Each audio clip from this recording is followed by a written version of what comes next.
senin, doğdu durmuş açık günün. Bolmalı yadıydı sen bugün gelin, durmuş açık yanıp ağlamayın. Bolmalı yadıydı sen bugün gelin, öyümüzden git yanıp ağlamayın.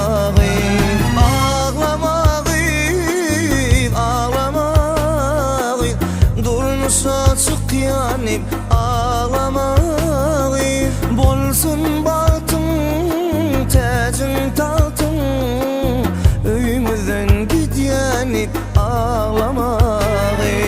Ağlamayı, ağlamayı, durmuş açık yanıp ağlamayı, bolsun baltın tacın taltın,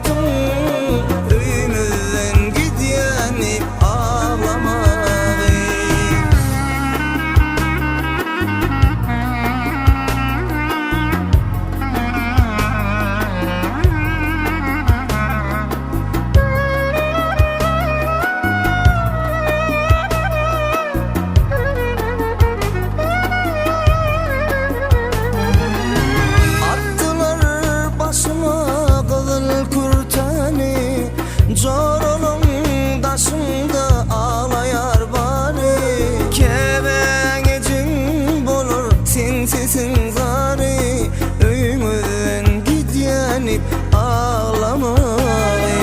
Kebenecin bolur sinsisin zari, öyümüzden git yanıp ağlamayı.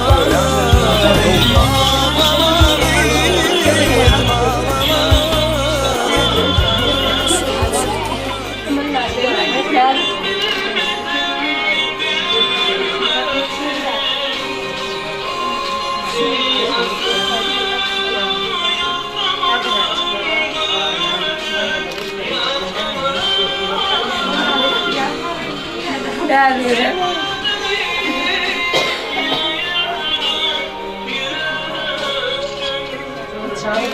Hayvattır çok. Doğumlu bir yer. Bitti bu vakit.